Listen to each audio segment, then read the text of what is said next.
Okay. Well, hello and welcome to Shut Off That Noise. I'm Craig Riddock.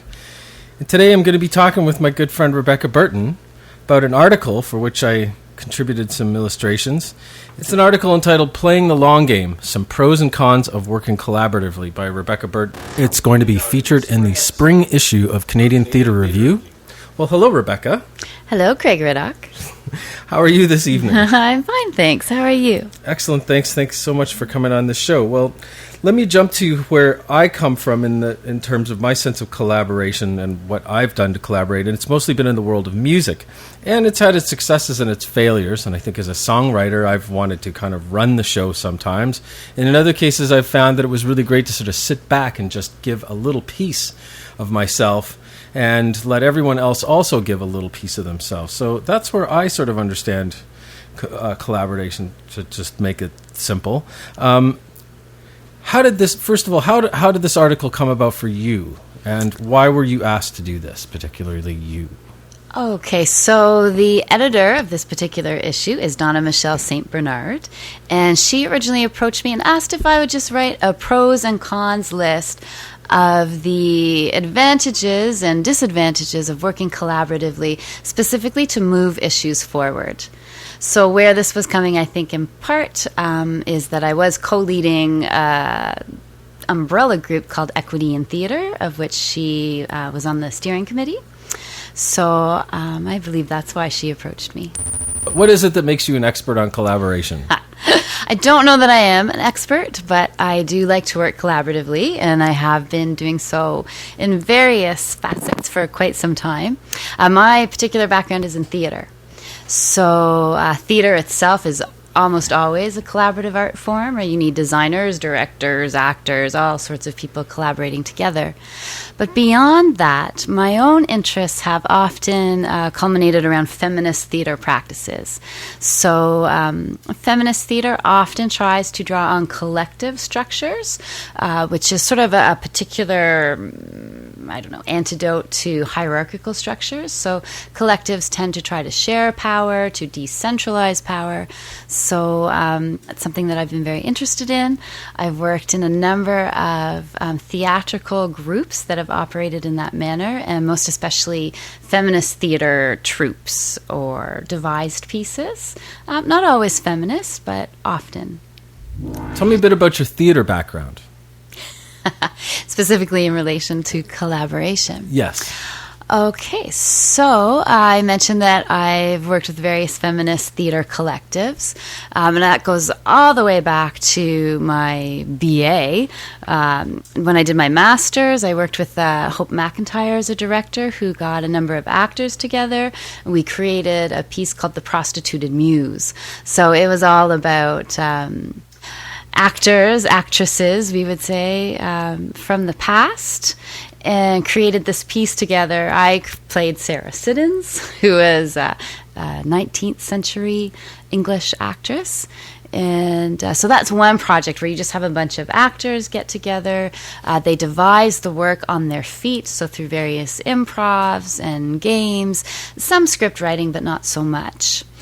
Continued to work in that vein. I worked with Whole Loaf Theatre and Clay and Paper Theatre, which is giant puppets in the park.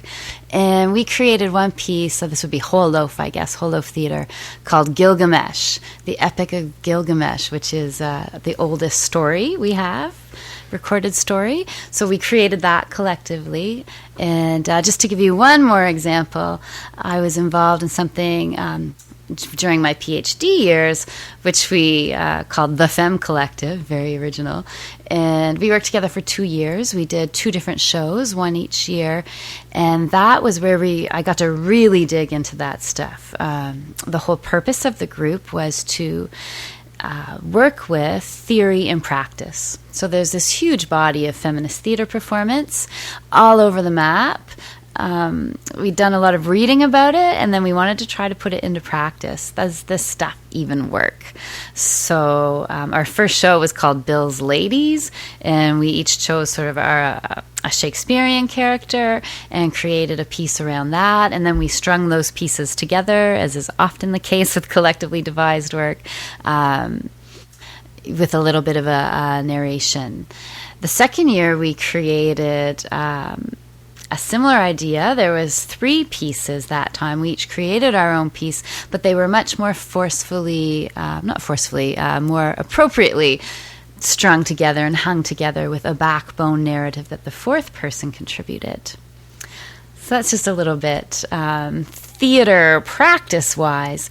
I've also been involved in various student unions, planning committees, all kinds, theater, political, student unions. Oh, she said that twice. If not working collectively, definitely work collaboratively, and you deal with a lot of the same issues and questions. So in one case, we have a group of people who want to affect political change, for instance. In the other case, we have a group of people who want to make a piece of performance art. What are the differences going on there? Well, I guess the primary difference would probably be in the end goal. So with a theatrical, practical adventure, you're trying to create an artistic product. After reviewing the show, Rebecca wanted to remark that theatrical practical ventures are not necessarily about product. Certainly, feminist theater practice is not about product. Rather, it's usually about process. In the case of the Femme Collective, we were driven by particular theories and trying to put those theories in practice. But there was no final set agenda that we wanted to accomplish X beyond the creation of this piece that we could experiment with, but also affect and reach out to people in some way. When you're working with a committee or a particular political agenda, generally speaking, you have a very set idea of what it is you want to accomplish. And, it's usually a very goal-oriented task. So we want to, X. Maybe this is not actually a huge difference because both things have an end goal. I guess the difference is, whereas with the artistic piece, you're hoping to affect people emotionally, maybe have an impact on them that way, that maybe they will go out and do something and change lives. With a political group, when you're trying to affect change that way, you're trying to get people immediately involved, and if not in the group, then working on the issue, signing petitions or whatever the action is. So again, also an immediate response, but I guess you're trying to involve people more directly and wholeheartedly, more actively, so that they too take up that banner and continue that cry. I see. Well, clearly you've been involved in a lot of different circumstances that involve collaboration. So what I'd like to find out is, from these varied experiences you've had in collaboration, what makes it work well? I want to get to your list of pros and cons at some point. We'll get to that. But what I'm really interested into is, what have you gleaned from all of this? What makes it work? What is the right personality type? What is the etiquette? Well, I don't know that there is a right personality type, but there certainly is, or there are some basic skills. So I think the most difficult thing is the people politics. So you're working with a group of people. You don't necessarily all have to get along and love each other, but you do have to be able to work together. So if you have a lot of big personalities in the group who are used to kind of running the show, maybe they're dominating or domineering, that can be a difficult situation. There can be very active, forceful personalities who can still sit back and listen and collaborate with other people. So that's really the most important thing that I've discovered, is it really depends on the individual people who are involved and whether or not they're amenable to working with other people in a really open, honest, sort of easy way. So have you formulated any sort of etiquette that is necessary to function in a collaborative group? I don't know about etiquette per se, but I have definitely concluded that there are a few things that are necessary. So one, you need the right group of people. It depends on you and your project and the relationships in the group. So that's really important. Perhaps as important as that, I was going to say maybe more important, but definitely as important, is the division of labor and how you approach your collective or your collaboration. It can be very different. It can be hierarchical, it can be non-hierarchical. You can have divisions of labor, you can share the responsibilities, but all these things really need to be set out up front. Yes, so the division of labor is really crucial, that's worked out beforehand. And I think that this is the most important thing that gets groups into trouble. Oftentimes you think you go in with an understanding, and then when the work comes down the pipe, sometimes you find out actually that understanding didn't work out so well, or maybe it needs to be revamped, because it's very important that the workload is shared in an equal sort of way, whatever equal means to you. That can not necessarily mean everyone does the exact same thing, or it can. But I think that is really the crucial step for making a collaboration work. You need to have terms of reference, or you need to have a division of labor. Or if there is no division of labor, then you need to know how work is going to be handled and in what way. I think that is the most important thing that helps you avoid problems down the road once you're really into the group and trying to get the work done. You don't want to be dealing with really basic elements like who does what. Well, let's get down to the list that you made in the article. Now, it's interesting how you've laid it out. There are 6 pros and 6 cons, and they've been kind of set up in the layout of the article itself, that they sort of bounce back one from the other. Could you explain a bit about the logic of that? Are they mirror opposites? Are they 6 mirror opposites, or? They're not exactly mirror opposites, but they're thematically linked, I guess, in many ways.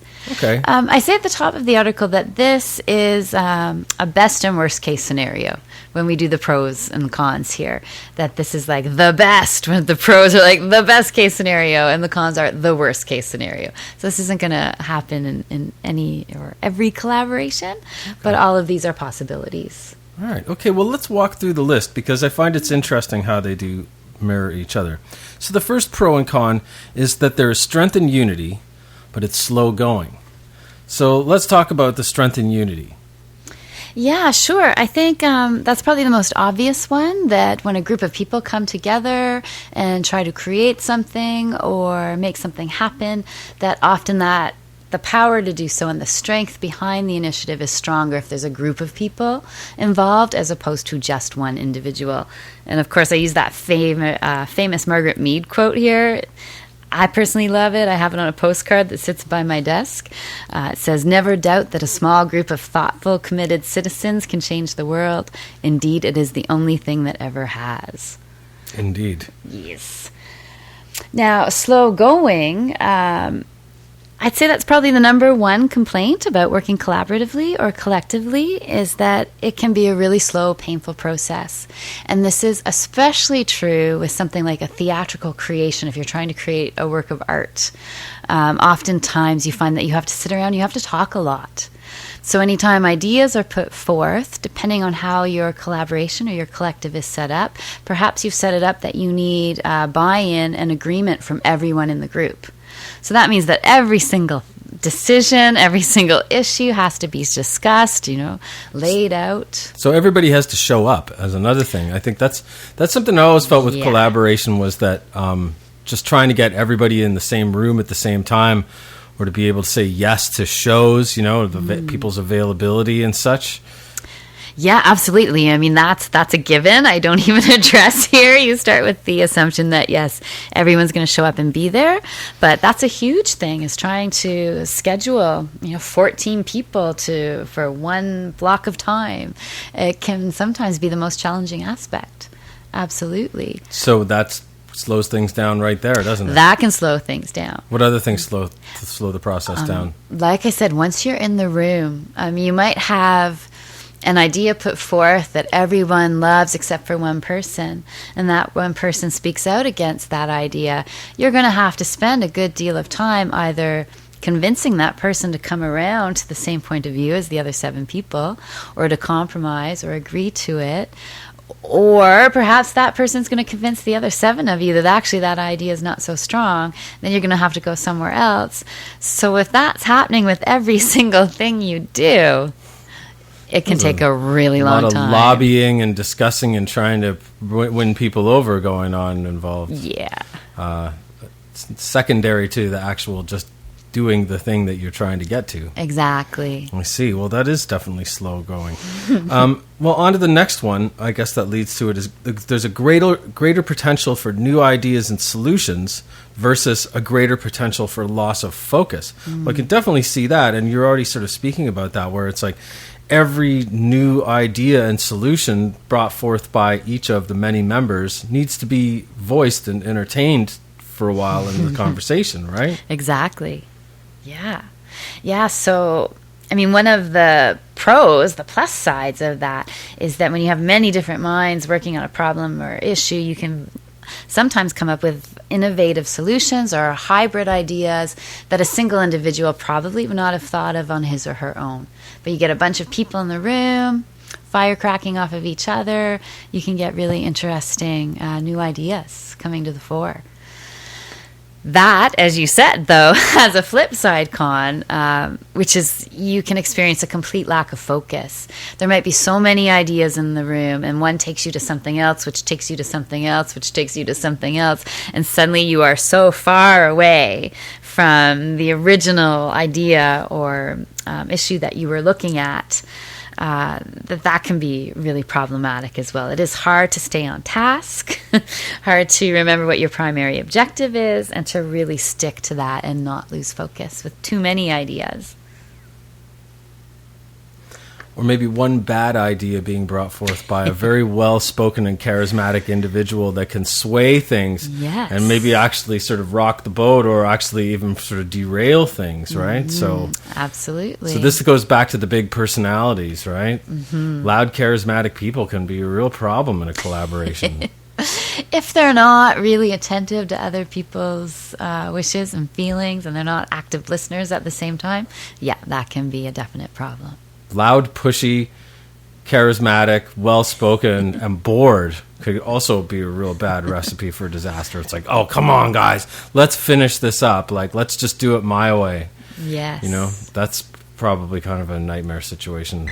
So here you say that there's an improved chance of finding the best response. Now, that could be argued, and then danger of too much compromise. Well, let's stick on improved chances of finding the best response. Why does a collaboration improve your chances of finding the best response? So it's pretty much related to the last one, that you have this greater potential for new ideas and solutions. But again, it has to do with having many different people in the same room together. So if you're used to working with one other person and always that same person, you often start to think alike. You know what the other person's going to say. You can kind of think of the same ideas. If you have a room full of disparate people coming from completely different disciplines or different classes or different genders, like depending on the issue and the problem, you can come up with brand new ideas that never would have been thought of, and perhaps the best possible solution. Because you'll have one person suggest something, maybe someone suggests something off of that, and you're just firecracking off of each other's ideas.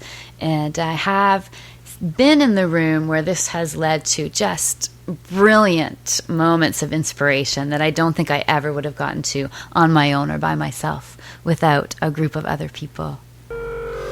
Danger of too much compromise. That's an interesting one. So I guess it's going to take a bunch of individuals to all kind of step back and not step on each other's toes. But what an awful situation to find yourselves in, where you've just all compromised way too much and ended up with something watered down and thin and wishy-washy.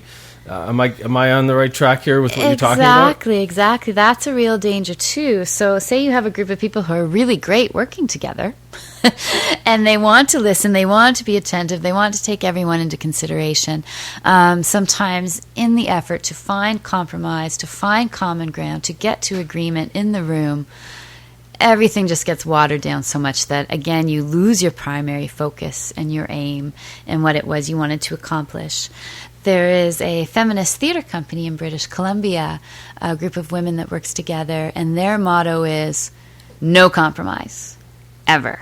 They don't compromise. So either your idea has to be brilliant enough that you can get everybody else in the room in agreement, or you got to let it go. If you cannot get other people to come around to your idea, because in that particular situation, in their division of labor, in their approach, there is no compromise allowed. That's their way of keeping their idea strong and forceful and effective. Sometimes, too, it can go farther than just having a good idea watered down, or this loss of focus. It can actually lead to complete paralysis in a group if there's like this real attempt to find the common ground on every issue and every time. It can just lead to a completely ineffectual group that will accomplish nothing, just this really mediocre, middle of the road, nothing new, nothing innovative, nothing exciting, because everything's just compromise, compromise, compromise. So there is a danger of too much compromise when you're working in collaborative situations. Okay, here's our next point. A stronger possibility of success versus the possibility of competing agendas. Okay, so that's tell me about why you feel there's a stronger possibility of success in a collaboration. And now is this relating specifically to the first sentence of your sort of first sentence of the article, which really is about putting issues forth, right? Or is that general to all collaborations, like art making and this? When I wrote that was specifically in reference to a group of people trying to enact some kind of socio-political change, right? For sure. Okay. So it could apply as well to an artistic project if you've circumvented the danger of too much compromise and loss of focus and all of that stuff. It's the pro is related to the best response, the new ideas, all of that. It just increases the possibility of success. So the example I use in the article comes from Equity in Theater again, which I don't know, I didn't explain that at all. Perhaps I should take a moment and explain what that is. Please do. So Equity in Theater is an umbrella organization that brought together, or attempted to anyways, all of the major stakeholders in the theater industry. So we have the Playwrights Guild of Canada at the table representing the playwrights. We have the Professional Association of Canadian Theatres, PACT, at the table representing the theaters, artistic directors. We have Canadian Actors Equity representing directors and actors. We have something called LMDA Canada, which represents literary managers and dramaturgs. We have the Associated Designers of Canada representing the designers. Then we also have a few other groups who are representing what we could call the more marginalized people in the industry. So, for instance, there's CIPAMO, which stands for Cultural Pluralism Arts Movement Ontario. There's the Ad Hoc Assembly. There's IPA, which is the Indigenous Performing Arts Alliance. There are play development centers at the table as well, like Pat the Dog. And there's also DMAC, Disabled, Deaf, and Mad Artists Alliance of Canada. So we brought all of these groups to the table to try to make a dent in the problem of underrepresentation in the industry for women.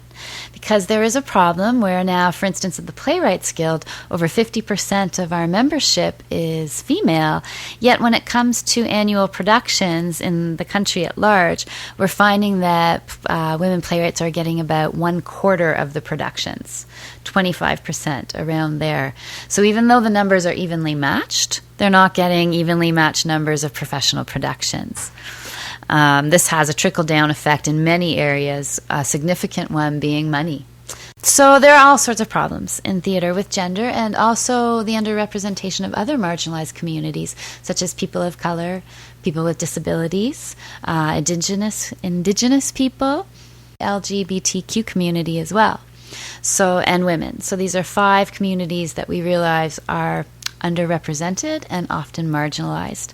So, long story to explain that we brought these groups together to one table, created this umbrella organization called Equity in Theater, and initiated a number of projects and ways of dealing with this problem to try to put a dent in it.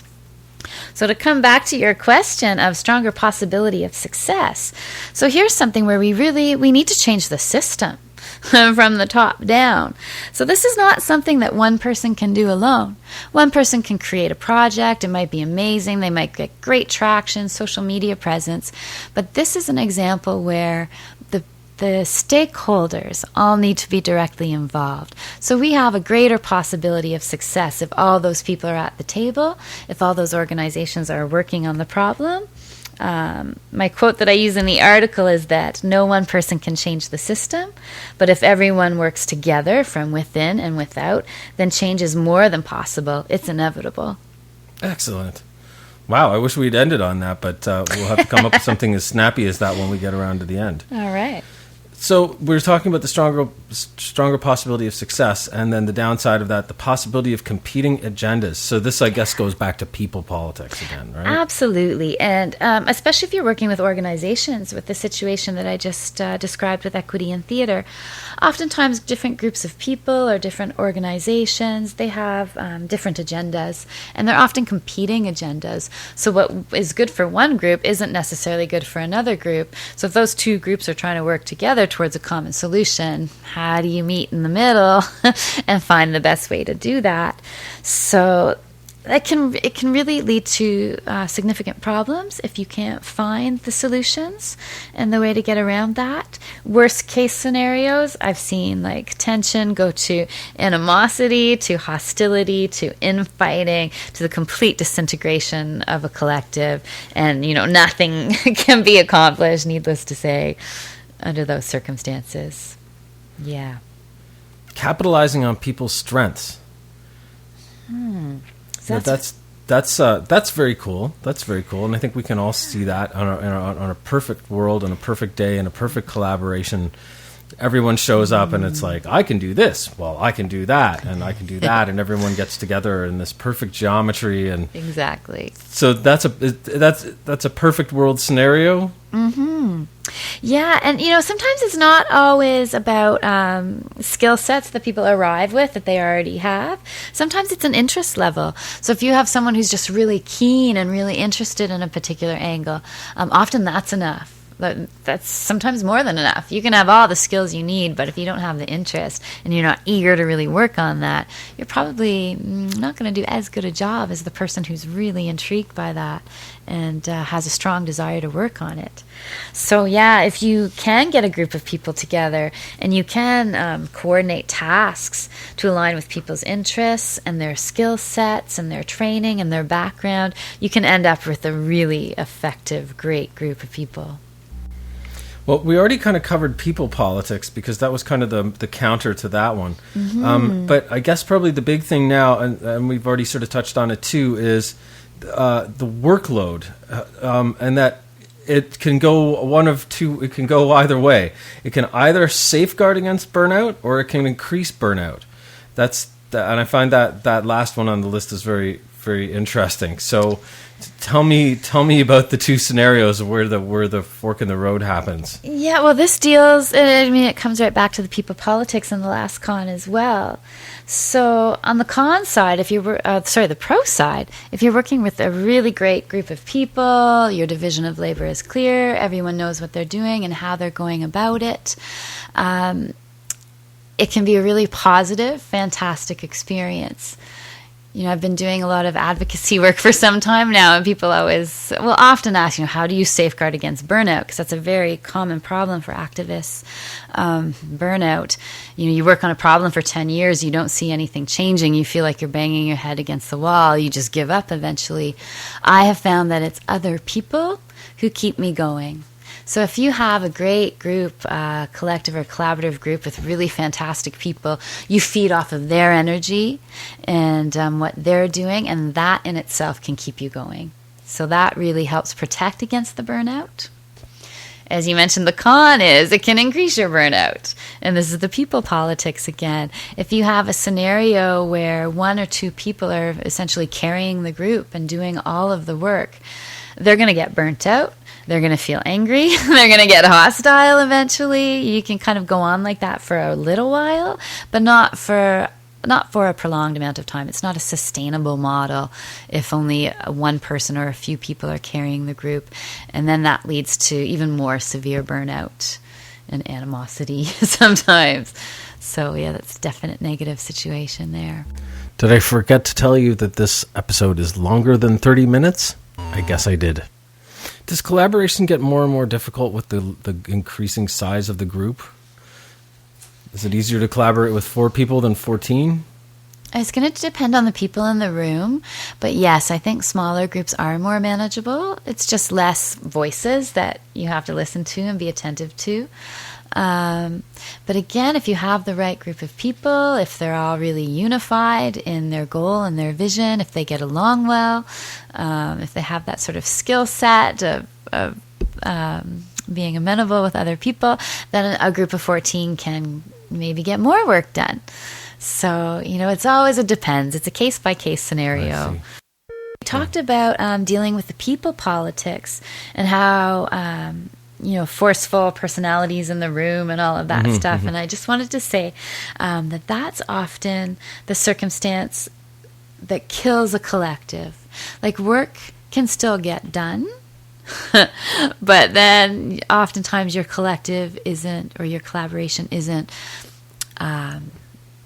working in a truly collaborative fashion. So sometimes there are people who will come in and they're not even aware of it. They will just have their personality. They want to present an opinion. They do so in a forceful manner. There's a lot written on this, especially between genders, and how that can work. I've seen it a lot of times in collaborations when men and women are working together.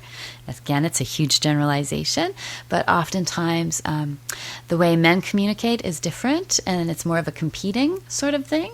So you say your idea, someone cuts you off with their idea, and it's sort of this competition of ideas, and you're trying to get it all out there. They say that women, when they're communicating, it tends to be more about an exchange of information that you're just sharing with each other. There doesn't necessarily have to be a point and a purpose beyond the sharing. So oftentimes when you bring different communities together and their communication styles are different, that can be really problematic. So sometimes a good starting point in the room is to kind of have some exercises or some ideas or some discussion that lays some ground rules about how everyone functions in the room. So because you asked about etiquette earlier, and that's a starting point that I always use. Very first meeting, first day in the room, everybody together creates a list of etiquette rules that should be respected. And sometimes they're really basic, such as no cell phones in the room, or no interrupting people, or no idea is stupid, things like that. So after everything we've been talking about, after this long list of pros and cons, and from all the experience that you've gathered, what side of the argument do you fall on? Collaboration or not collaboration? Well, I definitely fall on the side of collaboration. So my pros and cons are evenly numbered in the article, but I definitely prefer to work with collaborative methods and approaches because I feel that they are stronger in the end, especially if you're tackling something that involves systemic change. You just cannot change a system or an entire ideology or way of life by yourself. You can really only do that with other people. So, yes, I definitely come down on the side of being supportive of collaboration, and I think that's a great way to go. You just have to be really patient and know that you got to talk through a lot of stuff, everything, and you got to be super organized and efficient. There are a lot of challenges, but I think the rewards in the end are definitely worth it. And as I said, especially if you're in it for the long game. So with something like women's rights, it's been 50 plus years, well, a lot longer than that, but, for the contemporary movement. And, it's just going to take a huge collective effort to make it happen. So I think in that sense, collaboration has a lot to offer. Okay, well, there you go. Well, I'm telling you from my experience that I'm not really ready to get into a rock band anymore because that kind of collaboration is a mess. But definitely what you're talking about in politics and social issues, I'm definitely there with you on that. So thanks very much. That's been very illuminating for me and given me a lot to consider. So thanks very much, Rebecca. Great. Thanks for having me.